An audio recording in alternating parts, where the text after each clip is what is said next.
নমস্কার, ট্রাইব টিভিতে সকলকে স্বাগত। এখন ঠিক ঘড়ি কাটার সন্ধ্যে ৭টা মনে আপনারা জানেন অঞ্জনের সঙ্গে স্পেশাল শো এক কথায় অঞ্জন, এবং এই মুহূর্তে আমি রয়েছি আপনাদের সঙ্গে ঠিক কী বিষয় নিয়ে আলোচনা হবে আগামী 1 ঘন্টায়। বলা যেতে পারে এর আগে 2019 সালে যখন একেবারে সিএএ নিয়ে একেবারে তোলপাড় সমস্ত রাজ্য রাজনীতি, তখন তারপর থেকে এই রাজনৈতিক বাকবিতণ্ডা একেবারে উচ্চস্তম্ভে রয়েছে, এবং বলা যেতে পারে তারপর থেকে মানুষের মধ্যে অনেক বেশি ভ্রম তৈরি হয়েছে, প্রত্যেকের দিকে কাদা ছোড়াছুড়ি করেছে রাজনৈতিক ব্যক্তিত্বরা। কিন্তু আবারও 2024-এর লোকসভা নির্বাচন কেটে গিয়েছে 5 বছর, এবং এই 5 বছর পরে আবারও গুঞ্জন শোনা যাচ্ছে সিএএ নিয়ে।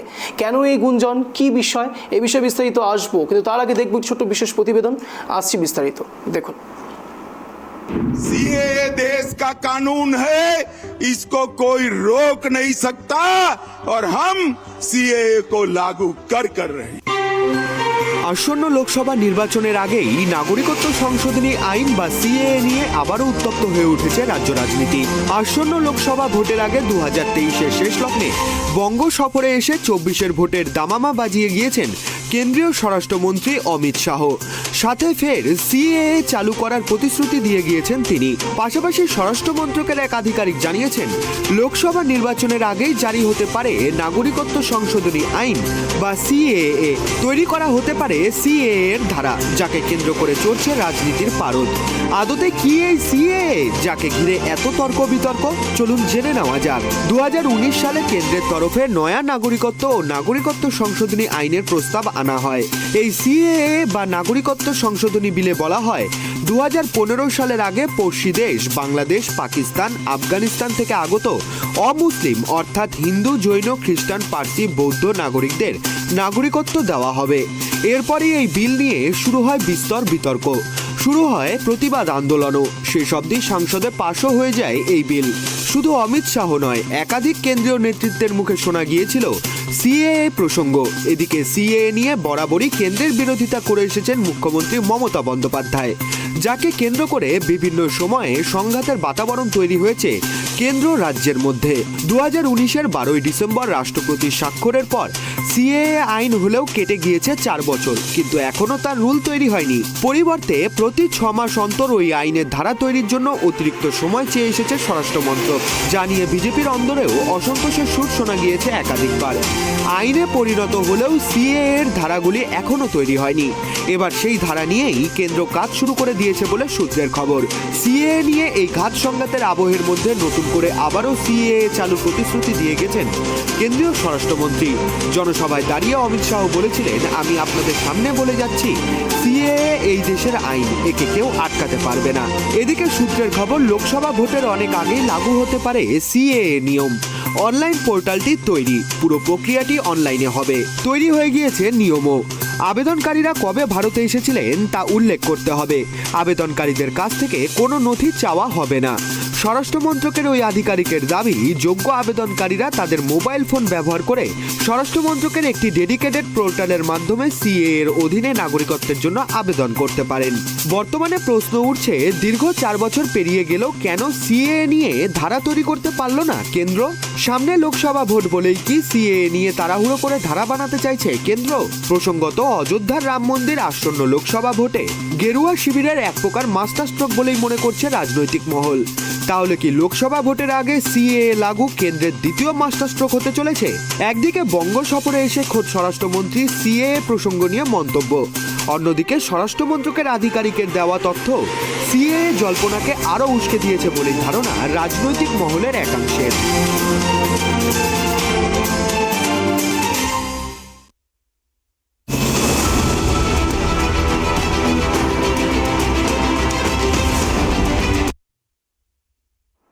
কি হতে চলেছে এই সিএএ নিয়ে? নতুন করে কি সত্যি মাস্টার স্ট্রোক দিল বা টেক্কা ব্যবহার করলো বিজেপি সরকার, বা বলা যেতে পারে গেরুয়া শিবির একেবারে কেন্দ্র থেকে সিএএ নিয়ে যে গুঞ্জন শোনা যাচ্ছে সেটা কি সত্যি লাগু হতে চলেছে 2024-এ, নাকি শুধুমাত্র একটি টোপ দেওয়ার চেষ্টা ভোটের আগে?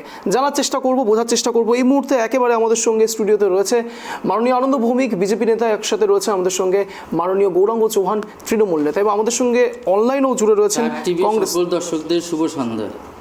একেবারে আমাদের সঙ্গে অনলাইনেও জুড়ে রয়েছেন একজন কংগ্রেস নেতা, তার সাথে আমরা পরিচয় করব। ইতিমধ্যে আমাদের সঙ্গে জুড়ে রয়েছেন মোহাম্মদ হাবিব শেখ, কংগ্রেস নেতা জুড়ে রয়েছেন আমাদের সঙ্গে অনলাইনে। আপনাদের তিনজনকেই ট্রাইব টিভিতে স্বাগত জানাই। কিন্তু যেহেতু সিএএ বিষয় নিয়ে আলোচনা হচ্ছে, তাই প্রথম প্রশ্নটি রাখবো আনন্দবাবুর কাছে। আনন্দবাবু, 2024 লোকসভা নির্বাচনের আগে কি নতুন করে মাস্টার স্ট্রোক দিতে চলেছেন আপনারা এই সিএএ নিয়ে?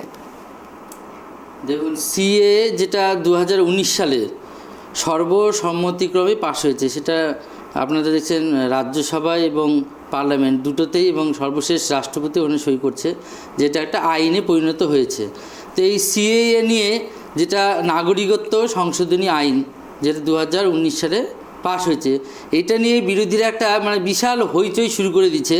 বিশেষ করে আমাদের রাজ্যের বর্তমান যে রাজ্য সরকার মানে সাম্প্রদায়িকতা একটা তাস খেলতে চাইছে। আপনারা দেখছেন যখন 2019 সালে যখন পাশ হয়েছে, ঠিক বিধানসভার আগে আগে বিশেষ একটা মানে সম্প্রদায়কে খুশি করার জন্যে হঠাৎ করে উনি এটা বলে বসলেন যে সিএ যদি চালু হয় তাহলে এখানকার যারা মানে বিশেষ সম্প্রদায়ের লোক তারা ভারতবর্ষে থাকতে পারবে না, তাদেরকে এখান থেকে পাঠিয়ে দিবে। কিন্তু সিএর মধ্যে জিনিসটা কী আছেটা কি, এখানে তো স্বরাষ্ট্র মন্ত্রক বলেই দিচ্ছে 2015 সাল পর্যন্ত যারা ভারতবর্ষে এসেছে, মানে বাংলাদেশ, পাকিস্তান বা আফগানিস্তান থেকে যে সমস্ত মানে অমুসলিম যে সমস্ত লোকগুলো এসেছে, প্রত্যেককেই এখানকার নাগরিকত্ব দেওয়া হবে। অতএব ভারতবর্ষ থেকে কাউকে বের করার কোনো কেন্দ্রীয় সরকারের কোনো পরিকল্পনাই নেই। কিন্তু বর্তমান রাজ্য সরকার আমরা কি দেখলাম যে সিএ নিয়ে এমন একটা মানে উস্কানিমূলক বক্তব্য দিল, তার জন্যে কেন্দ্রের যে মানে বিভিন্ন যে প্রকল্পগুলো পশ্চিমবঙ্গে আছে, আপনারা দেখছে রেল কীভাবে ভাঙচুর হয়েছে, রেল লাইন রেলগাড়ি জ্বালিয়ে দিচ্ছে, তার জন্যে ভারতবর্ষের কত ক্ষতি হয়েছে। কিন্তু অন্যান্য রাজ্যে কিন্তু এরকম সিএ নিয়ে কিন্তু কোনো রকম আন্দোলন হয়নি, আপনারা দেখছেনই সেটা। বিশেষ করে বলছি, বিজেপি যে সমস্ত রাজ্যে আছে, এবার মানে বর্তমান রাজ্য সরকার কি দেখাতে পারবে যে বিজেপি যে সমস্ত রাজ্যে আছে সেখানকার কোনো লোককে ভারতবর্ষ থেকে তাড়িয়ে দেওয়া হয়েছে? বেশ বেশ বেশ বেশ আসবো গৌরাঙ্গবাবুর কাছে। আসবো গৌরাঙ্গবাবু, আপনিও শুনলেন একেবারে আনন্দবাবু কি বললেন। প্রশ্ন হচ্ছে, সত্যি কি এই সিএকে নিয়ে মোহরা বানানোর চেষ্টা, নাকি আপনারা বা বিরোধী দল যারা রয়েছেন তৃণমূল থেকে শুরু করে কংগ্রেস প্রত্যেকে এই বিষয়টিকে বেশ জলঘোলা করছেন এবং মানুষকে বিভ্রান্ত করছেন? কোনটা?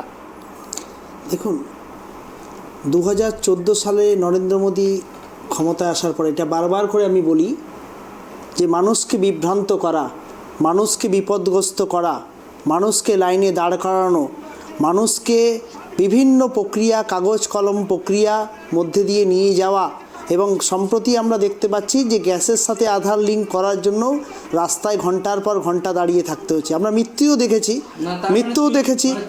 আমি আনন্দবাবু, আমি বলিনি, আপনার বলার সময় কিন্তু আমি ডিস্টার্ব দিই নাই। আমি বলিনি, আপনার যদি যেটা কথা আবার বলার থাকবে তখন আপনি কাউন্টার করবেন।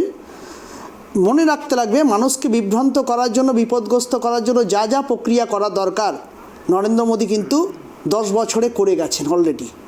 সিএ একটা কালা কানুন, যেটা আইনে পরিণত করা হয়েছে অন্ধকারে, নিজস্ব ক্ষমতার বলপ্রয়োগ করে, কোনো বিরোধীদের কাছ থেকে কোনো মতামত নেওয়া হয়নি, সাধারণ মানুষের কাছ থেকে কোনো ইসে করা হয়নি।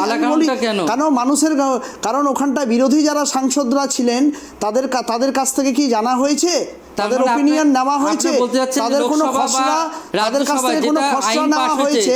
রাজ্যসভা এবং লোকসভায় তো আপনারা নিজেরা রাত্রেবেলা করে আপনারা নিজেরা ক্যাবিনেট বসান। না, আপনারা কি বলতে যাচ্ছেন এটা সরকার ফেলে দেন, যেখানে আপনারা নিজেরাই করেন, যেখানে রাজ্যসভা এবং পার্লামেন্টে আইনটা পাস হয়েছে, যেখানে রাষ্ট্রপতি সই করছে, আপনাদের কোনো আইন পাস হয় না, আপনারা আইন পাস করায় নেন।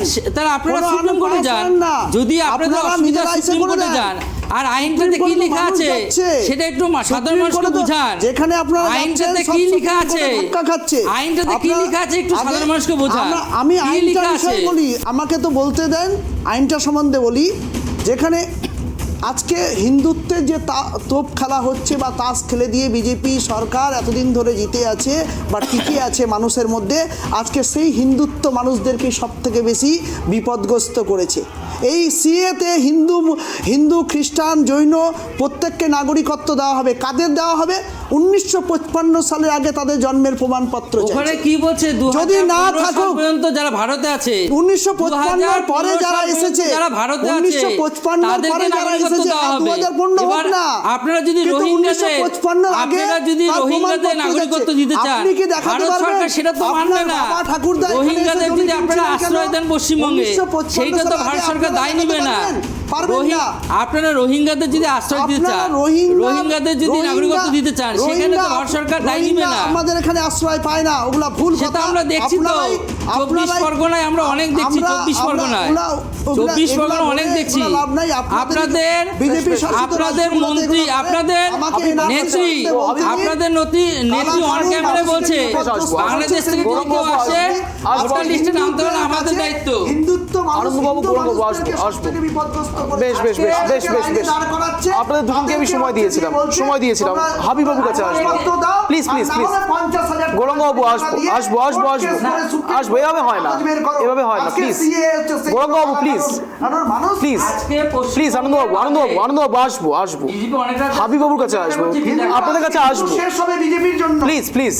প্লিজ হাবিবাবুর কাছে আসবো। হাবিববাবু, এই পুরো বিষয়টিকে আপনারা কিভাবে দেখছেন? তার কারণ কংগ্রেস বনাম বিজেপির এই লড়াইয়ে দ্বৈরথে প্রচুরবার সিএএ বিষয়টি প্রকাশ্যে এসছে এবং এই সিএএ নিয়ে মানুষ অত্যন্ত বিভ্রান্ত।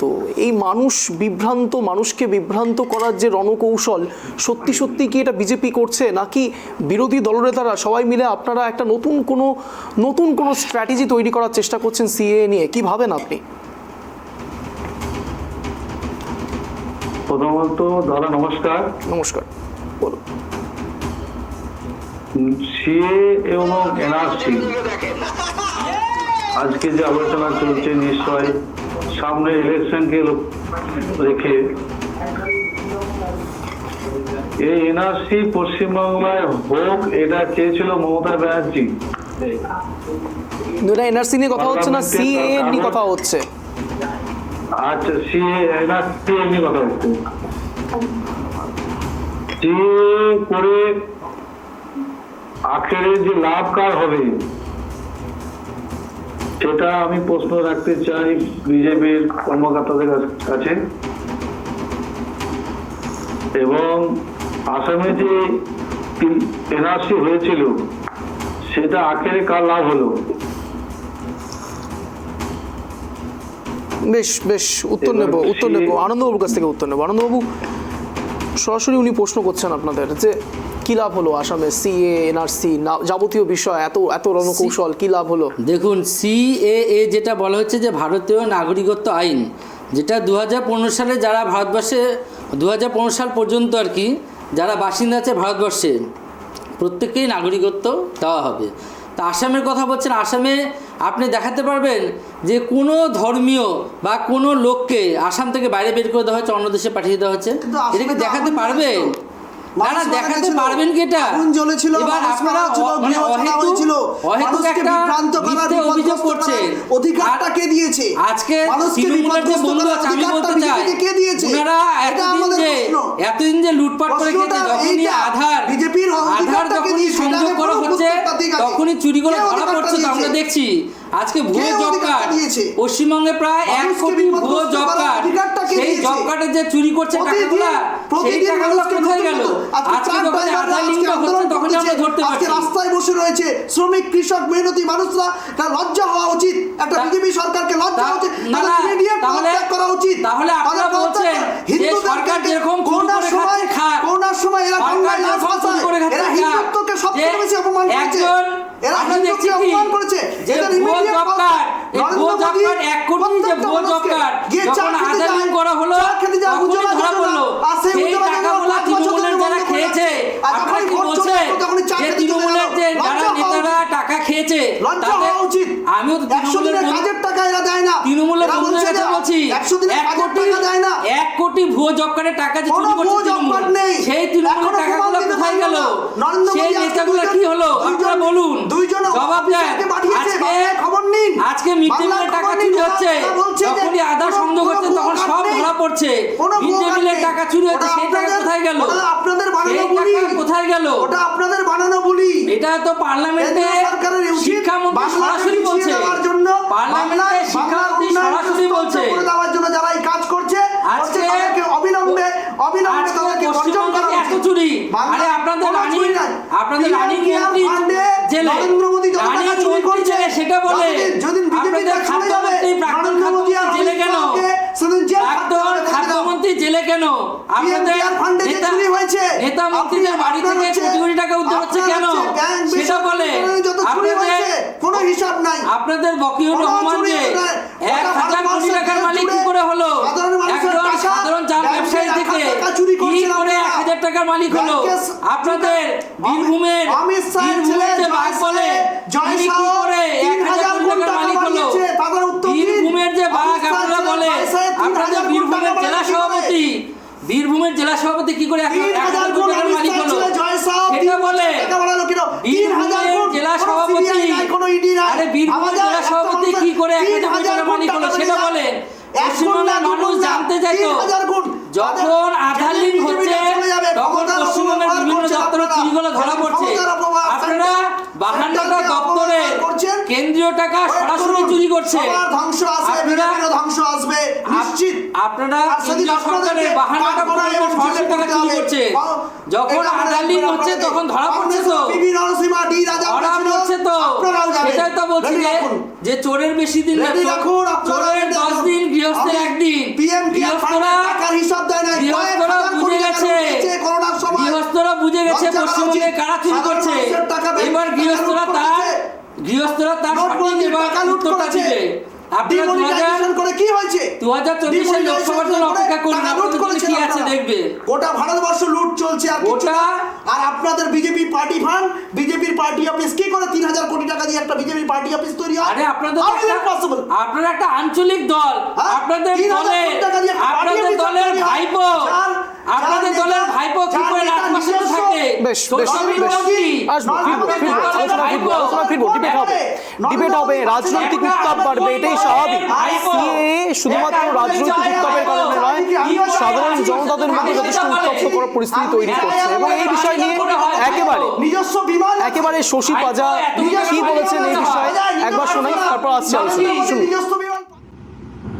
Well, Honorable Minister of State Shantanu Thakur double speaks. In Delhi, he says one thing and his version changes when he is in Bengal. This is regarding CA. Let me tell you again, our Honorable Chief Minister and also the chairperson of AITC has categorically mentioned that CAA will not be implemented in Bengal. Those who are already citizens of Bengal need not be given citizenship twice. They are recipients and beneficiaries of various developmental schemes in Bengal. So BJP is merely using CAA as a tool before elections. And this is quite evident from what Shantanu Thakur has been mentioning in his speech, where he says that he had never promised about that CA would be implemented right after elections. So they are going back on what they have said. Not only that, they are double speaking.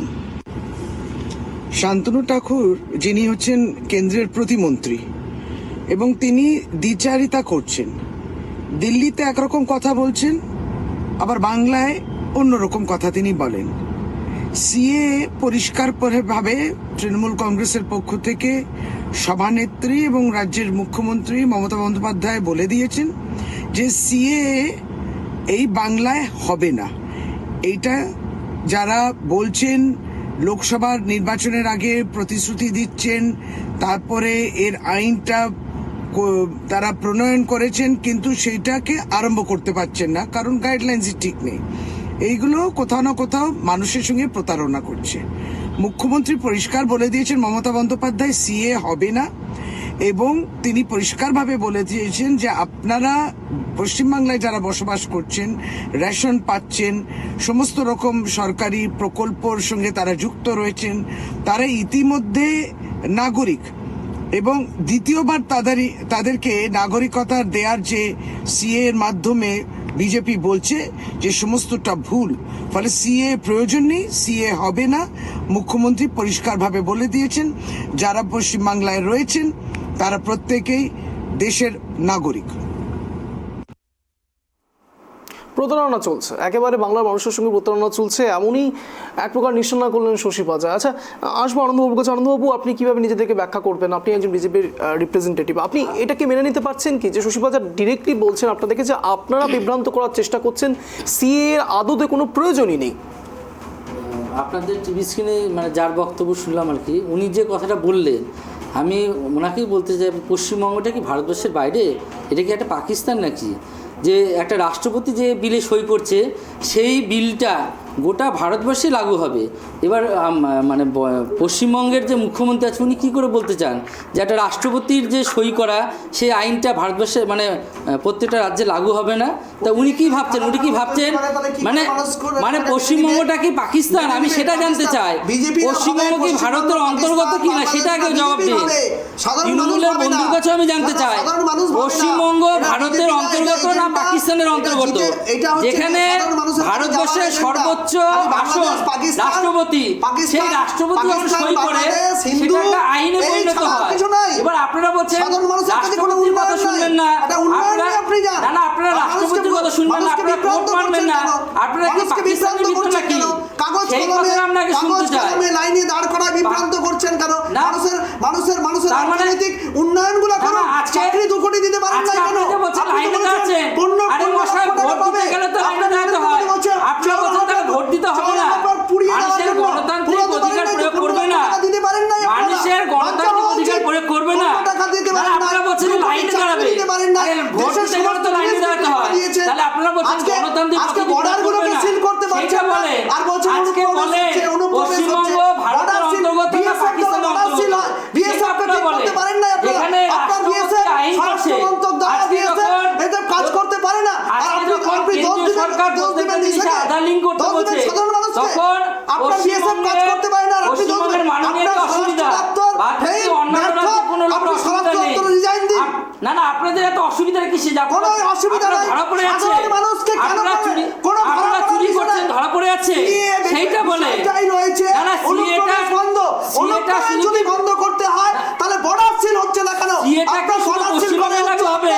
CA গোটা ভারতবর্ষে লাগু হবে, গোটা ভারতবর্ষের। আপনি BSF তো চাকরি বন্ধ করে দিয়েছেন, গোটা ভারতবর্ষের কোনো জায়গায় বিশৃঙ্খলা হয়নি, কিন্তু পশ্চিমবঙ্গে কেন বিশৃঙ্খলা হচ্ছে?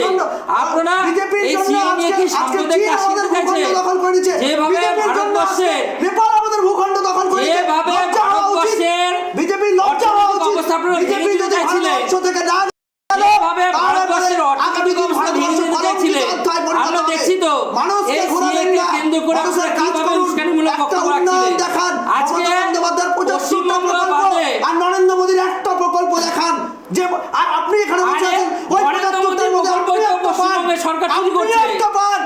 নরেন্দ্র মোদীর প্রকল্প তো মাননীয় চুরি করছে, নরেন্দ্র মোদীর প্রকল্প থেকে চুরি করছে। এখানে এখানে শুধু স্টিকার বদলানো হচ্ছে, সমস্ত কিছু তো কেন্দ্রীয় প্রকল্প। আজকে আপনারা প্রধানমন্ত্রী আবাস যোজনাকে বলছেন গ্রাম বাংলা আবাস যোজনা, প্রধানমন্ত্রী সড়ক যোজনাকে বলছেন গ্রাম বাংলা সড়ক যোজনা। আপনারা আজকে স্টিকার ছাড়া কিছু করতে পারছেন না। হিন্দুদেরকে আগে যেতে হবে, তাদের জন্মের প্রমাণপত্র আনতে হবে। আজকে পশ্চিমবঙ্গ ছাড়া আমি পারবো না ভাই, না আজকে পশ্চিমবঙ্গ আপনি পারতে পারেন হয়তো। আজকে পশ্চিমবঙ্গ ছাড়া ভারতবর্ষের এই তৃণমূলদের কোন রাজ্য আছে? কিন্তু বিজেপি অনেক রাজ্য আছে। সেই রাজ্যের লোকেরা বলতে পারবে যে জনতা পার্টি আছে যেটা আমাদের রাজ্য থেকে অনেক জায়গায় করছে না, মানুষ জেগে গেছে, মানুষ যাচ্ছে তো, বলছি তো চোরের হাবিব বাবুর কাছে গৌরাঙ্গবাবু, আনন্দবাবু, দেখুন আজ আজ আজ একেবারে প্লিজ প্লিজ প্লিজ গৌরাঙ্গবাবু, দেখুন দেখুন দেখুন প্লিজ প্লিজ এইভাবে হয় না। গৌরাঙ্গবাবু, আনন্দবাবু দুজনকেই বলবো আপনার শান্ত শুনে নিন, শুনে নিন প্লিজ প্লিজ প্লিজ। আনন্দবাবু আসবো, গৌরাঙ্গবাবু আসবো, আনন্দবাবু আসবো, গৌরাঙ্গবাবু আসবো, দেখুন এরকম ভাবে নন কোঅপারেশন করলে প্লিজ সেটা আপনারা জবাব দিন। আমি রিকোয়েস্ট করছি প্লিজ আনন্দবাবু, গৌরাঙ্গবাবু, দেখুন এইভাবে শো কন্টিনিউ করা সম্ভব নয়, প্লিজ। এরকম করতে থাকলে কিন্তু আমাকে বিরতিতে ডাইরেক্ট যেতে হবে, প্লিজ গৌরাঙ্গবাবু প্লিজ। লজ্জা যেমন ভারতবর্ষে ঠিক তেমন ভাবেই সঞ্চালক এখানে বসে রয়েছেন, বারবার আপনাদেরকে রিকোয়েস্ট করছি, আপনারা প্রত্যেকে আমাদের সম্মানীয় গেস্ট, প্লিজ আসবো, ফিরবো। হ্যাঁ, হাবিববাবুর কাছে আসবো, হাবিববাবু আপনার কাছে আসবো, কিন্তু তার আগে শ্রমিক ভট্টাচার্যের কি বলেছেন এই বিষয়ে, সেই বিষয়ে একবার নজর রাখবো, কিন্তু তারপরেই ছোট্ট একটু বিরতি থেকে ফিরে এসে আলোচনায় ফিরছি। দেখুন, তৃণমূল কংগ্রেস বিভিন্ন সময় বিভিন্ন জিনিসকে ব্যবহার করে, জাতীয় সঙ্গীতকে ব্যবহার করছে, গীতাকে ব্যবহার করছে, কোনো রামকৃষ্ণ সারদামণিকে ব্যবহার করছে। সামনে বলবে যত মত তত পথ, আর গ্রামে যখন ঢুকে যাবে পঞ্চায়েতে গিয়ে বলবে পথ একটাই, সেই পথটা তৃণমূলের পথ। বিভিন্ন মানুষকে শাস্তি দেওয়ার জন্য দেখবেন কলকাতার পার্শ্ববর্তী এলাকার বিভিন্ন জায়গায় বাড়ির গেটে একটা করে রামকৃষ্ণের মূর্তি বসিয়ে দিয়েছে। আর যদি ভালো করে কান পেতে শোনেন, বেলুর মঠে গিয়ে ওই দক্ষিণেশ্বরের ওখানে যদি রাত্রিবেলা রাস্তায় কান পাতেন, দেখবেন ডুকরে ডুকরে কাঁদছে, রামকৃষ্ণ কাঁদছে যে কোথায় আছে।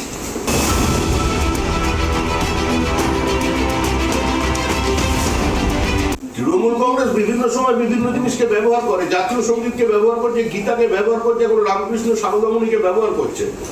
সামনে বলবে যত মত তত পথ, আর গ্রামে যখন ঢুকে যাবে পঞ্চায়েতে গিয়ে বলবে পথ একটাই, সেই পথটা তৃণমূলের পথ। বিভিন্ন মানুষকে শাস্তি দেওয়ার জন্য দেখবেন কলকাতার পার্শ্ববর্তী এলাকার বিভিন্ন জায়গায় বাড়ির গেটে একটা করে রামকৃষ্ণের মূর্তি বসিয়ে দিয়েছে। আর যদি ভালো করে কান পেতে শোনেন, বেলুর মঠে গিয়ে ওই দক্ষিণেশ্বরের ওখানে যদি রাত্রিবেলা রাস্তায় কান পাতেন, দেখবেন ডুকরে ডুকরে কাঁদছে, রামকৃষ্ণ কাঁদছে যে কোথায় আছে।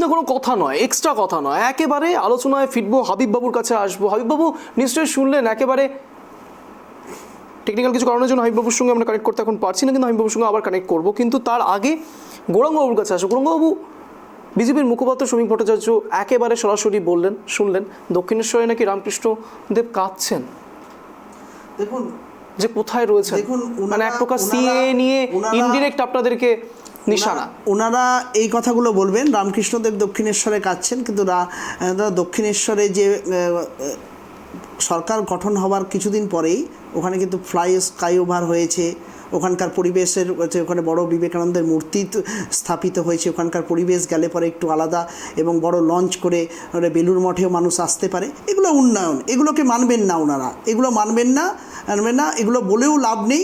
কারণ যে বদ্ধ ধারণার মধ্যে দিয়ে যে বিজেপি এবং তার টিম চলে, রাম মন্দির তৈরি হচ্ছে, তাহলে সেটাও উন্নয়ন না। রাম মন্দির ডেফিনেটলি খুব ভালো ওয়ার্ক হয়েছে, যেটা ভালো, তাহলে সেটা বিজেপির উন্নয়ন। আমাদের নেত্রী মমতা বন্দ্যোপাধ্যায় দীঘাতে হচ্ছে জগন্নাথ মন্দির তৈরি করেছে, রাম মন্দির, জগন্নাথ মন্দির এগুলো ইস্যু নয়।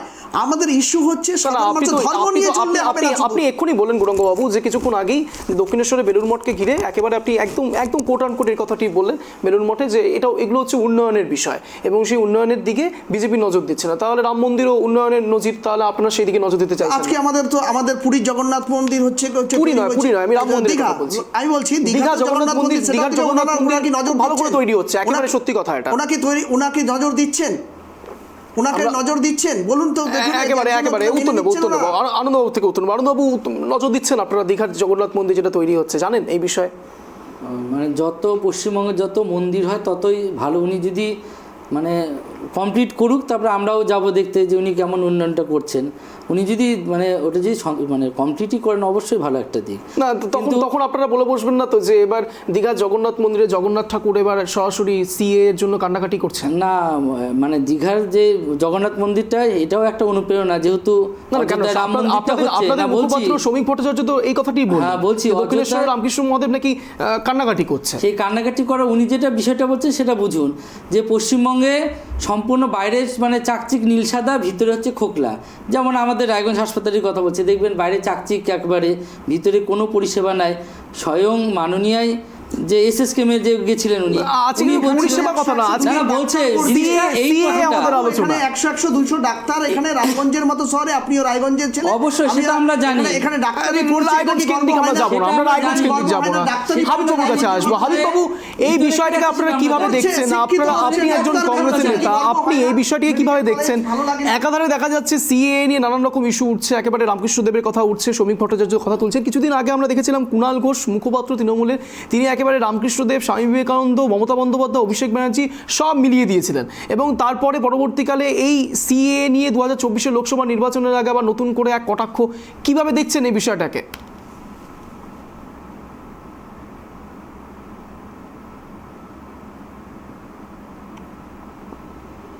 হাবিবাবু, আমার কথা শোনা যাচ্ছে?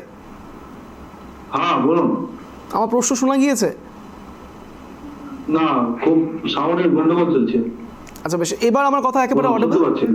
ওকে ওকে, এই বিষয় নিয়ে কথা বলছিলাম যে এই সিএ বা এই যাবতীয় বিষয়গুলো, যেটা তার আগে কিছুদিন আগে আমরা দেখেছিলাম তৃণমূলের মুখপাত্র কুণাল ঘোষ, রামকৃষ্ণ দেব, স্বামী বিবেকানন্দ, তার সাথে মমতা ব্যানার্জি, অভিষেক ব্যানার্জি সবাইকে একেবারে গুলিয়ে ফেলেছিলেন। এবং তার সাথে সাথে সেই বিষয় নিয়েও রাজনৈতিক বাকবিতণ্ডা হয়েছিল। এবং তারপরেই 2024 লোকসভা নির্বাচনের আগে সিএ নতুন করে এক প্রেক্ষাপট তৈরি করার চেষ্টা। সব মিলিয়ে আপনি কিভাবে দেখছেন? আজকেও শ্রমিক ভট্টাচার্য বলে বসলেন যে দক্ষিণেশ্বরে নাকি রামকৃষ্ণ দেব কান্নাকাটি করছেন। মোদ্দা কথা হচ্ছে যে এনআরসি আসামে চালু করেছিল, সেই পরিপ্রেক্ষিতে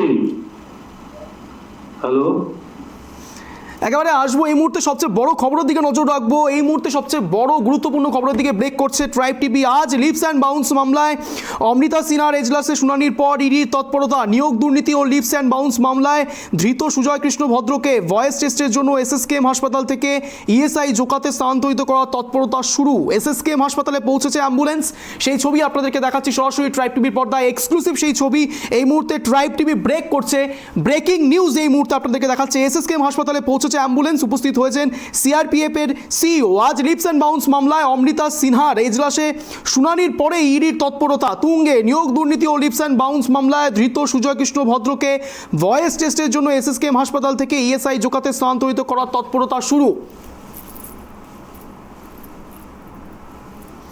একেবারে এই মুহূর্তে সবচেয়ে বড় খবরের দিকে নজর ট্রাইব টিভির। যে ছবি আপনাদেরকে দেখাচ্ছি ট্রাইব টিভির পর্দায়, এক্সক্লুসিভ সেই ছবি, যেখানে একেবারে ভয়েস টেস্ট নিয়ে নানান রকম কথা উঠছিল। বলা যেতে পারে লিপস অ্যান্ড বাউন্স মামলায় অমৃতা সিনহার এজলাসে শুনানির পরে ইডির এই তৎপরতা। বলা যেতে পারে নিয়োগ দুর্নীতি এবং লিপস অ্যান্ড বাউন্স এই দুই মামলাতে ধৃত সুজয় কৃষ্ণ ভদ্রকে ভয়েস টেস্টের যে কথা, যে তকমা উঠেছিল, বারবার করে রাজনৈতিক বাকবিতণ্ডা তৈরি হয়েছিল, সেই বিষয়কে কেন্দ্র করেই একেবারে এসএসকেএম হাসপাতাল থেকে ইএসআই জোকাতে স্থানান্তরিত করার তৎপরতা শুরু। পিসারকে বলবো পুরো ছবিটা দেখানোর জন্য। ট্রাইব টিভির পর্দায় এক্সক্লুসিভ সেই ছবি, যেখানে দেখা যাচ্ছে এসএসকেএম হাসপাতালে স্থানান্তরিত করা হচ্ছে, ইএসআই জোকাতে স্থানান্তরিত করা তৎপরতা শুরু হয়ে গেছে। এসএসকেএম হাসপাতালে পৌঁছেছে অ্যাম্বুলেন্স, উপস্থিত হয়েছেন সিআরপিএফ আর সিইও। এই খবরের দিকে নজর রয়েছে ট্রাইব টিভির। এই মুহূর্তে সবচেয়ে বড় খবরের দিকে নজর ট্রাইব টিভির।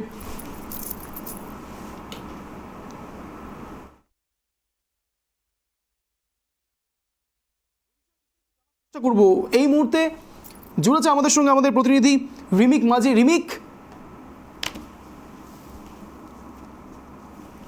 টেকনিক্যাল সমস্যার জন্য এই মুহূর্তে আমরা যোগাযোগ করতে পারছি না আমাদের প্রতিনিধির সঙ্গে, কিন্তু এই বিষয়ের দিকে নজর রাখবো। জুড়ে গেছে আমাদের সঙ্গে আমাদের প্রতিনিধি রিমিক মাঝি। রিমিকের সঙ্গে কথা বলার চেষ্টা করবো। রিমিক, এই মুহূর্তে কি আপডেট বেরিয়ে আসছে? তার কারণ নিয়োগ দুর্নীতি এবং লিপস অ্যান্ড বাউন্স মামলায় ধৃত সুজয় কৃষ্ণ ভদ্রকে ভয়েস টেস্টের জন্য এসএসকেএম হাসপাতাল থেকে ইএসআই জোকাতে স্থানান্তরিত করা হয়েছে, কি জানা যাচ্ছে? দেখো, এই মুহূর্তে আমরা রয়েছি এসএসকেএম হাসপাতালের কার্ডিওলজি এমার্জেন্সি ডিপার্টমেন্টের সামনে। সেখানে কিন্তু চিকিৎসাধীন রয়েছে লিপস অ্যান্ড বাউন্স মামলা এবং নিয়োগ দুর্নীতি অন্যতম অভিযুক্ত সুজয় কৃষ্ণ ভদ্র ওরফে কালীঘাটের কাকু। দেখো, এই মামলাতে তিনি দীর্ঘদিন ধরে জেল হেফাজতে থাকলেও কিন্তু যখন তার ভয়েস স্যাম্পল টেস্টের কথা উঠেছিল, যখন ভয়েস স্যাম্পল টেস্ট করতে চেয়েছিল, তখন তিনি শারীরিক অসুস্থতার কারণে কিন্তু এই এসএসকেএম হাসপাতালে ভর্তি হন। এবং তারপরেই কিন্তু প্রশ্ন ওঠে যে কি এমন রোগ তার হয়েছে যে তার জন্য এতদিন ধরে তিনি এসএসকেএম চিকিৎসাধীন রয়েছেন এবং তার ভয়েস ট্যাবলেট পড়ে গেছে। এরপরে গতকাল ইডি কিন্তু এই লিফট অ্যান্ড বাউন্স মামলায় কিন্তু তদন্ত রিপোর্ট জমা দেয় বিচারপতি জাস্টিস অমৃতা সিনহার এজলাসে। সেখানেই কিন্তু রিপোর্ট জমা করার পর কিন্তু ইডির পক্ষ থেকে যথেষ্ট বলা হয়েছিল আদালতকে যে একটা মেডিকেল টিম তৈরি করা হবে এবং তাতে ভয়েস স্যাম্পল টেস্ট স্পেশালিস্ট কাছে করোনা ভয়েস স্যাম্পল টেস্ট করতে গিয়ে বারবার তাদের হ্যারাসমেন্টের সম্মুখীন হতে হচ্ছে। তারপরে আজকে কিন্তু দুপুর 3:30টার সময় আবারও এই যে ইডি লিফট অ্যান্ড বাউন্স মামলায় যে তদন্ত রিপোর্ট জমা দিয়েছে এবং যে ভয়েস স্যাম্পল টেস্টে হ্যারাসমেন্টের জন্য মেডিকেল টিম গঠন করতে দিয়েছে সেই যে একটা শুনানি হয়, আজকে শুনানি ছিল। এবং গতকালই কিন্তু জাস্টিস সিনহা যেটা বলেছিলেন একজন ESI Joker senior medical officer এবং ইডির জয়েন্ট ডিরেক্টরকে ভার্চুয়ালি উপস্থিত থাকতে হবে আজকের শুনানিতে। আজকে তারা উপস্থিত ছিল। রুদ্রবার শুনানি হয়, একমাত্র মামলার পক্ষের সমস্ত আইনজীবী তারা সবাইকে মামলা এজলাস থেকে বার করে দেওয়া হয়, লাইভ স্ট্রিমিং বন্ধ করে দেওয়া হয় এবং তারপরে কিন্তু প্রায় 1 ঘন্টার উপর ধরে এই ইডির লিফট অ্যান্ড বাউন্সের যে তদন্ত রিপোর্ট জমা দিয়েছে ইডি তার উপর শুনানি হয় এবং সেখানে ভার্চুয়ালি উপস্থিত ছিল জোকা ইএসআই এর সিনিয়র মেডিকেল অফিসার এবং ইডির জয়েন্ট ডিরেক্টর। ফলে একটা সম্ভাবনা তৈরি হয়েছিল, কারণ এর আগেও বলতে হবে যে এর আগেও কিন্তু এই সুজয় কৃষ্ণ ভদ্রের এসএসকেএম এর দীর্ঘদিন অসুস্থতার কারণে ভোট টাকা নিয়ে আদালতে কিন্তু দুটো জনস্বার্থ মামলা হয়েছে। এর আগে 20 ডিসেম্বর একটা মামলা হয়েছিল যে সরকারি চিকিৎসা পরিষেবার অপব্যবহার করছেন সুজয় কৃষ্ণ ভদ্র করে সরকারি হাসপাতালের শয্যা দখল করে রয়েছেন। গতকালও কিন্তু একটি মামলা দায়ের হয়েছিল বিজেপির পক্ষ থেকে প্রধান বিচারপতি ডিভিশন বেঞ্চে, সেখানেও কিন্তু একই অভিযোগ করা হয়। তারপরেই কিন্তু গতকাল বিকালে কিন্তু এই তদন্ত রিপোর্ট জমা দেয় এবং আজকে সেই শুনানির পর একটা আঁচ পাওয়া যাচ্ছিল। শুনানির পর কিন্তু যে নির্দেশ আজকে কলকাতা হাইকোর্ট দিয়েছিল সেই নির্দেশ কিন্তু অত্যন্ত গোপনীয়তা রক্ষা করা হয়েছিল। এজলাসের মধ্যে শুনানি চলাকালীন কাউকে ঢুকতে দেওয়া হয়নি, লাইভ স্ট্রিমিং বন্ধ ছিল এবং যাকেই কিন্তু একটা সন্দেহ তৈরি হচ্ছিল, জল্পনা তৈরি হচ্ছিল যেটা হয়েছে এসএসকেএম হাসপাতাল থেকে সুজয় কৃষ্ণ ভদ্রকে ভয়েস স্যাম্পল টেস্টের জন্য কি জোকা ইএসআইতে নিয়ে যাওয়া হবে। কারণ নিম্ন আদালতের অর্ডার আছে যে ভয়েস স্যাম্পল টেস্ট করতে গেলে সুজয় কৃষ্ণ ভদ্রকে জোকা ইএসআইতে নিয়ে যাওয়া হবে। আজকের এই রুদ্রদার শুনানির পর সেই সম্ভাবনায় উজ্জ্বল এবং এই মুহূর্তে আমরা যে এসএসকেএম এর বাইরের চিত্রটা তোমাকে বলবো অঞ্জন, আমরা এই মুহূর্তে কার্ডিওলজি এমার্জেন্সি ডিপার্টমেন্টের সামনে দাঁড়িয়ে হয়েছি। সেখানে কিন্তু ইতিমধ্যেই জোকা ইএসআই এর অ্যাম্বুলেন্স 5G অ্যাম্বুলেন্স এতে উপস্থিত হয়েছে। অ্যাম্বুলেন্সের মধ্যে একজন চিকিৎসক রয়েছেন, সিআরপিএফ জওয়ানরা এসেছেন এবং কিছুক্ষণ আগে সিআরপিএফ এর আধিকারিক এসেছেন। তাকে যখন আমরা জিজ্ঞাসা করেছেন যে আপনি কেন এসেছেন, তিনি বলেছেন তাকে উদ্বোধন কর্তৃপক্ষ এসএসকেএম হাসপাতালে এসে কথা বলতে বলেছেন। এর বাইরে কিছু বলতে চাননি। সুজয় কৃষ্ণ ভদ্র যে মেডিকেল বোর্ড, সেই মেডিকেল বোর্ডের সিনিয়র চিকিৎসকও কিন্তু আজকে এসএসকেএম এ রয়েছেন। তারা অন্যান্য দিন কিন্তু তারা সকালতে আছে সিনিয়র ডাক্তাররা তারা ফিরে যান, বাড়ি চলে যান, কিন্তু আজকে তারাও রয়েছেন। ঘন ঘন মিটিং হচ্ছে কার্ডিওলজি ডিপার্টমেন্টের সঙ্গে। কিছুক্ষণ আগে কিন্তু সিআরপিএফ এর আধিকারিক। ধন্যবাদ রিমিক, নজর রাখো এই বিষয়ের দিকে, আমাদেরও নজর থাকবে। একেবারে বলা যেতে পারে এই মুহূর্তে সবচেয়ে বড় খবরে ব্রেক করছে ট্রাইব টিভি। নিয়োগ দুর্নীতি ও লিফট অ্যান্ড বাউন্স মামলায় ধৃত সুজয় কৃষ্ণ ভদ্রকে ভয়েস টেস্টের জন্য এসএসকেএম হাসপাতাল থেকে ইএসআই জোকাতে স্থানান্তরিত করার তৎপরতা শুরু।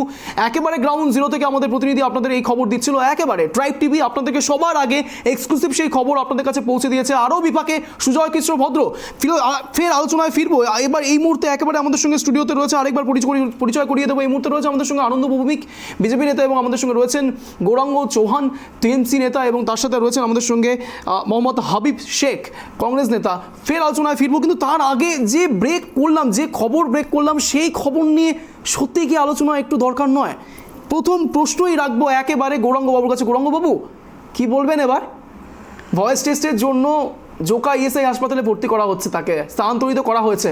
বলা যেতে পারে কোনো এক জায়গাতে চিন্তার ভাঁজ পড়ছে সুজয় কৃষ্ণ ভদ্র থেকে শুরু করে আপনাদের প্রত্যেকের। এই ধরনের খবরগুলো শুধু ট্রাইব টিভি নয়, অন্যান্য নিউজ চ্যানেলগুলোতে 4 বছর 5 বছর থেকে চলছে। না, রেজাল্ট কি হয়েছে একেবারে এক্সক্লুসিভ খবর দেখাচ্ছি। এক্সক্লুসিভ খবরই হোক না, এই ধরনের খবর 4-5 বছর ধরে বাংলার মানুষ দেখে আসছে। ভোট ব্যাংকের তৃণমূলের কোনো পার্থক্য হয়নি। তৃণমূল যে জায়গায় ছিল সেই জায়গায় রয়েছে ভোট ব্যাংকে, এবং প্রত্যেকটা জায়গায়। এটা কি উদ্ধত্ত না, আমি কেন বলি, এগুলো দেখিয়ে এগুলো দেখানো হচ্ছে যখনই ভোট আসতেছে কোনো একটা ভোটের সময়, তখনই হচ্ছে সেন্ট্রাল ইসেকে ব্যবহার করে ফোর্সকে ব্যবহার করে অপব্যবহার করে যে নিয়ে যাওয়ার চেষ্টা, এটা বাড়বে, আরো বাড়বে, আরো বাড়বে। না, কিন্তু কিন্তু তদন্তটা কিন্তু কিছুই একটাও করছে না। বিচার হয় না। এটা না, হচ্ছে তদন্ত তো এটা কিছুই করছে না, এটা তো এটা কোর্টের নির্দেশে। যে বিচারকদেরকে বসানো হয়েছে তারা কারা? একটা জিনিস যে বুঝে, বিচারকদেরকে বসানো হচ্ছে, তৃণমূলের বিচারের নেতারা বাণী বাইরে আজকে চুপ হাইকোর্টে থাকে। নীরবে নিবৃতে যখনই- কাঁপছে। বিচারের বাণী ধরা পড়ে সুপ্রিম কি- কোর্টে নিবৃতে কাঁপছে। একেবারে হাবিব বাবুর কাছে আসবো। হাবিব বাবু কি বলবেন? আপনিও শুনলেন এই মুহূর্তে সবচেয়ে বড় খবর আপনারা একেবারে দেখালাম আমরা ট্রাইব টিভি ব্রেক করলাম। সিএ তো রয়েছে, কিন্তু যে বিষয় একেবারে প্রকাশ্যে আসলো তারপরে আপনি কি বলবেন? বিচারের বাণী সত্যি কি নীরবে নিবৃতে কাঁদছে? হাবিব বাবু থেকে উত্তর নেব। বেশ বেশ বেশ, গৌরঙ্গবাবু আসবো, আনন্দবাবু আসবো। দেখুন please please please please please, Habib বাবু থেকে উত্তর নেব, আনন্দবাবু আসবো, গৌরঙ্গবাবু আসবো, হাবিব বাবু থেকে উত্তর নেবো। হাবিব বাবু, গৌরঙ্গবাবু বলছেন বিচারের বাণী নীরবে নিবৃতে কাঁদছে, কি বলবেন?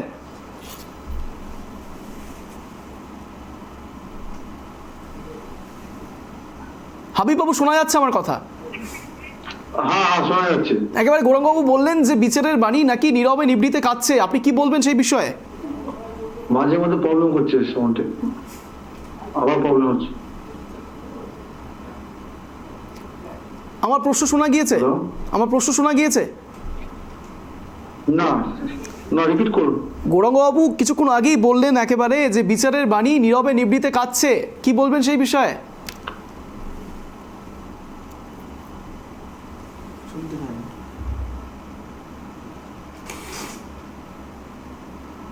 কোনো টেকনিক্যাল সমস্যা হচ্ছে, আবার জোড়ার চেষ্টা করবো হাবিববাবুর কাছে, কিন্তু তার আগে একেবারে আসবো আনন্দবাবুর কাছে। আনন্দবাবু, বিচারের বাণী নীরবে নিবৃতে কাঁদছে, আজকে যে খবর আমরা দেখাচ্ছি, যে ব্রেক করছি আমরা খবর, সেই খবরগুলো তো ভবিতব্য আগে থেকে বলা সম্ভব না, কিন্তু এই ঘটনাগুলো তো ঘটছে। না, ওনারা যে মানে বলছে যে 4 বছর ধরে এরকম দেখাচ্ছে, এবার মানে কিছু ঘটনা করছে দেখে তো আজকে এগুলা টিভির ক্যামেরা আপনারা দেখাতে বাধ্য হচ্ছেন। আজকে এই যে কালীঘাটের কাকু, এই কালীঘাটের কাকুকে অনেকভাবে এসএসকেএমে আটকে রেখেছে যাতে উনি মানে ভয়েস রেকর্ডটা না করতে পারে।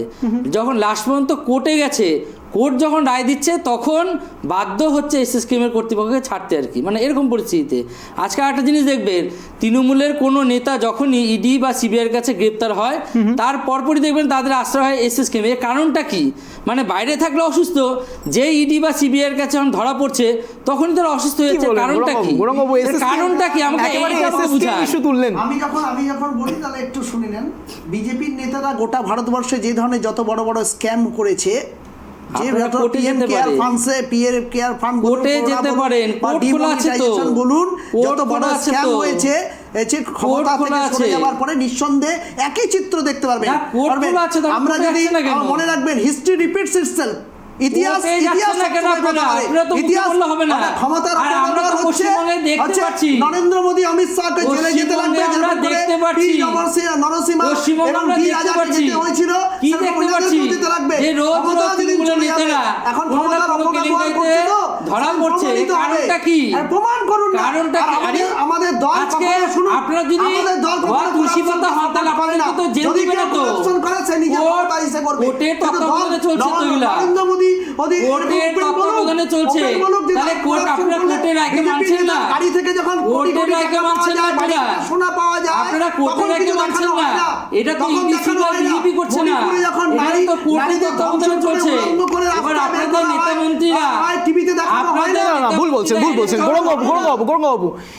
সংবাদ মাধ্যমের উপর প্রশ্ন এভাবে তুলবেন না। আমরা দেখাতে বন্ধ করে দেওয়া হয়, কলকাতা টিভিকে মণিপুর বলে ইস্যু দেওয়া হচ্ছে, মণিপুর ইস্যু satellite বন্ধ করে দিব। মণিপুর ইস্যু ট্রাইব টিভি তুলেছিল।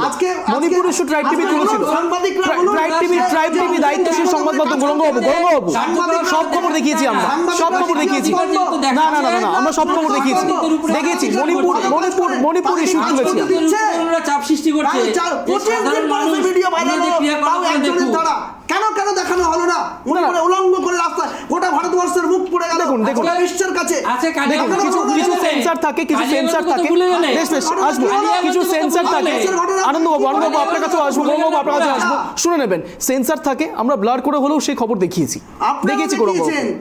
ট্রাইব টিভি দেখিয়েছে, ট্রাইব টিভি মার্সি নেই এমন নয়। আমরা গণতন্ত্রের বিশ্বাসী, গণতন্ত্রের বিশ্বাসী। করে মারা হয়নি একজন বিজেপি নেতা দ্বারা। বলুন, পুলিশে টেনে এটা তো নিয়ে ভারতবর্ষের যাচ্ছিল চিত্র। পশুর মতো।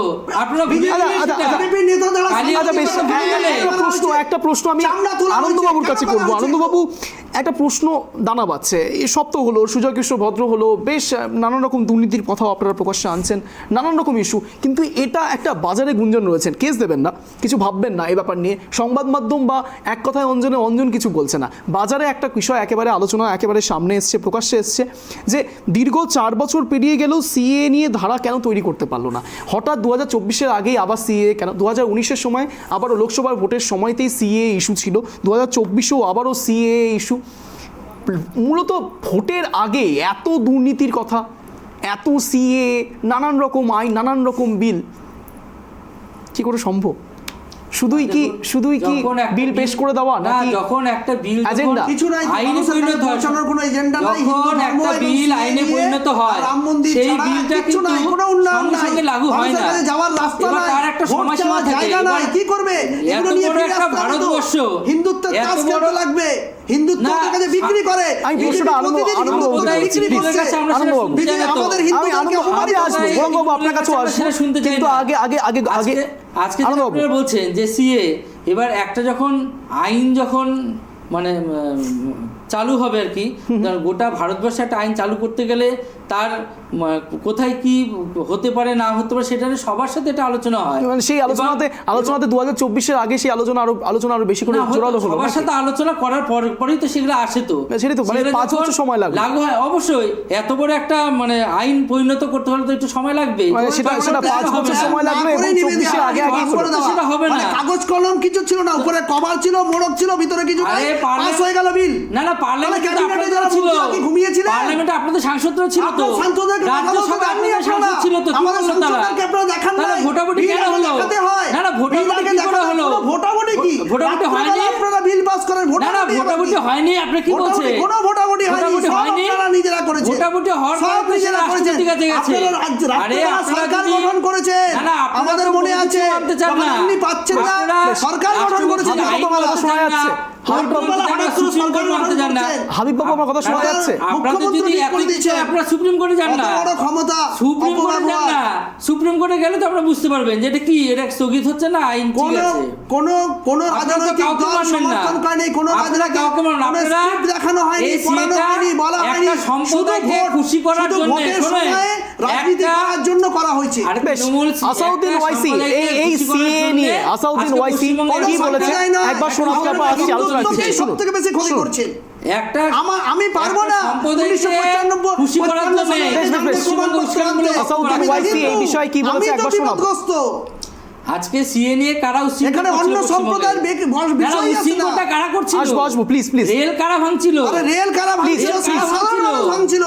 রেল কারা আসাউদ্দিন ওয়াইসি কি বলেছে একবার শোনাই। বলছেন জানো? রেল কারা ভাঙছিল? Bale is anti-constitution.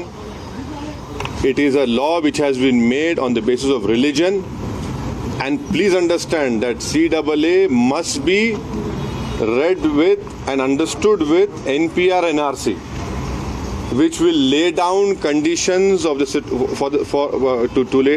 to lay down conditions to prove your citizenship of this country.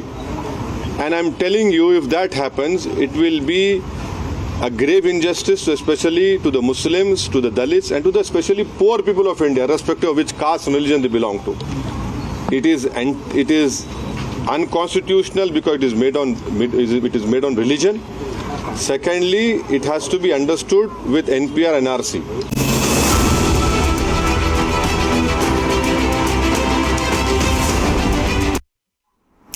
আজ নিশ্চয়ই আপনাদের কোর্টটা আপনারা দেখে ফেলছেন যে 124 টেক্কা সিএ, এই টেক্কা বিষয়টি কি? আপনারা অনেকেই তাসের কথা জানেন, তুরুপে তাস ইউজ করা হয় একেবারে শেষ লগ্নে। টেক্কাটা ঠিক কি? এই টেক্কার জন্যই সিএ কথাটা ঠিক সামনে টেক্কা শব্দটা বসানো হয়েছে। এটা দিয়েই একেবারে স্ট্যান্ড পয়েন্টে ফিরবো, সবাইকে রাখার সুযোগ দেবো 1 মিনিট করে stand point.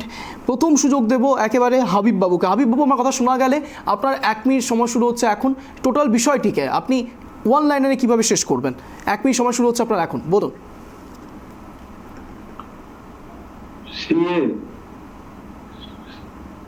CA citizenship amendment act, এটা একমাত্র বিজেপি সরকার চালু করেছে শুধু শুধুমাত্র মুসলিমদেরকে ডিপ্রাইভ করে, আদার নন মুসলিমকে সিটিজেনশিপ দেওয়া হবে, কিন্তু মুসলিমদেরকে সিটিজেনশিপ দেওয়া হবে না। প্রশ্ন আমার রইল যে এনআরসি যখন আসামে চালু করেছিল, সেইখানে মুসলিমের সংখ্যা থেকে নন মুসলিমদের সংখ্যা বেশি বাদ গিয়েছিল এনআরসির তালিকা থেকে। সেইখান থেকে সিএ অ্যামেন্ডমেন্ট অ্যাক্ট চালু করেছে বিজেপি সরকার। আমি বিজেপি কর্মকর্তাদের উদ্দেশ্যে বলতে চাই যে সিএ অ্যামেন্ডমেন্ট অ্যাক্ট থেকে মুসলিমদের তালিকা থেকে বাদ দেওয়া হবে কেন? বেশ, আপনার সময় শেষ হলো। এবার আসবো একেবারে গৌরাঙ্গবাবুর কাছে। গৌরাঙ্গবাবু, আপনার 1 মিনিট সময় শুরু হচ্ছে এখন। লক্ষ্য 24 টেক্কা সিএ, বলুন। দেখুন, কিছু যখন মানুষের কাছে এজেন্ডা থাকে না, বিজেপির কাছে কোনো এজেন্ডা নাই সাধারণ মানুষের কাছে পৌঁছানোর, তখন একটা তুরুপের তাস খেলে দেওয়ার চেষ্টা, একটা চেষ্টা করে দিয়ে এরা জিতার চেষ্টা করছে। সাধারণ মানুষের, শ্রমিক, কৃষক, মেহনতি মানুষের কোনো প্রকার অর্থনৈতিক সামাজিক কোনো উন্নয়ন তারা করতে পারে নাই। সেই জন্য এই ধরনের আজকে হিন্দুরা সিএ কখনোই কাম্য নয়। সিএ আসলে পরে সব থেকে বেশি হিন্দুরা আমরা বিপদগ্রস্ত হবো, যেটা আসামে আমরা দেখেছি, আগের বক্তা যেটা বললেন। আজকে আমরা হিন্দুরা বিপদগ্রস্ত বিজেপির জন্য। সুতরাং বিজেপিকে সরানো দরকার। 2024-এর নির্বাচনে বিজেপিকে যদি পর্যাদস্ত না করা যায়, এই ধরনের মানুষ মোবাইল, কাগজ, কলম এগুলোর মধ্যে ঢুকতে থাকবে আর উন্নয়ন বুঝে পাবে না। বারবার ঘুঘু ধান খায় না, একবার খেয়ে নিচ্ছে 19 সালে, আর খাবে না। আমরা সবসময় একটা কথাই বলবো যে সাধারণ মানুষের উন্নয়নে আজকে ভারতের জনসংখ্যা গণনা হচ্ছে না, 10 বছর 15 বছর হয়ে গেল। লজ্জার বিষয়। ভারতবর্ষকে যদি বাঁচাতে পারে সেটা ইন্ডিয়া জোটকে ভোট দেওয়া উচিত, আর এগুলো থেকে বিরত থাকা উচিত। আর যারা ভারতের একেবারে অন্তিম লগ্নে চলে এসেছি, তার আগে এবার আসবো আনন্দবাবুর কাছে। আনন্দবাবু, আপনার 1 মিনিট সময় শুরু হচ্ছে এখন, বলুন। দেখুন, আজকে যে ইন্ডি জোট হয়েছে, ইন্ডির তো পিন্ডি চটকে গেছে। কারণ এই জোটের মুখকে তারা নিজেদের মধ্যে চেয়ার বসা নিয়ে মারামারি করছে। আর পশ্চিমবঙ্গের বর্তমান যে শাসক আছে, সে সাম্প্রদায়িক তাস খেলতে যাচ্ছে সিএ নিয়ে। আজকে সিএর মধ্যে পরিষ্কার লেখা আছে 2015 সাল পর্যন্ত যারা ভারতবর্ষে বসবাস করছে, এখানে কোনো হিন্দু ধর্ম, শিখ, খ্রিস্টান কেউ বাদ যাবে না। 2015 সাল পর্যন্ত সবাই এই দেশে নাগরিক। অতএব একটা সাম্প্রদায়িককে তুষ্ট করার জন্য পশ্চিমবঙ্গের বর্তমান রাজ্য সরকার এই সিএটাকে একটা উস্কানিমূলক বক্তব্য রাখছে, যার দরুন আপনারা দেখছেন বিধানসভার আগে পশ্চিমবঙ্গে কীভাবে ভারত সরকারের যে ক্ষতি করছে, রেল ডিপার্টমেন্টকে কীভাবে ক্ষতি করছে। আর একটা বলছি যে কেন্দ্রীয় উন্নয়নমূলক কাজ এত করছে, সমস্ত মানুষ বুঝে গেছে। 2024-এ দেখবেন গতবারের থেকেও এবার 400 পার হবে, আমাদের প্রধানমন্ত্রী নরেন্দ্র মোদী আবার হবে। বেশ, অতি সংক্ষেপে শেষ করেছেন। এবার একেবারে অন্তিম লগ্নে এসে একটা ডেটা আপনাদেরকে একটু দেখাতে হবে। শরণার্থীর সংখ্যা বিভিন্ন দেশ থেকে এই দেশে শরণার্থীর সংখ্যা একটা এক্সপেক্টেড থ্রুতে আপনাদেরকে দেখাবো, দেখুন।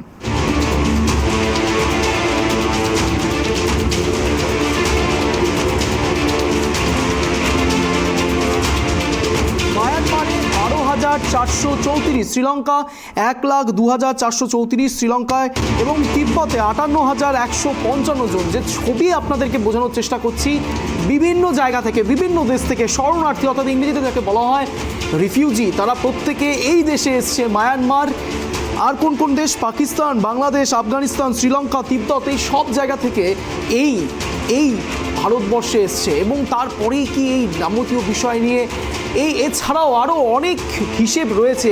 আমরা যে চিত্র বা ছবি দেখানোর চেষ্টা করছি, শুধুমাত্র এই কয়েকটি দেশ নয়, এটা বাদেও আরও অনেক দেশ রয়েছে যেখান থেকে এই ভারতবর্ষে এসছে শরণার্থীরা।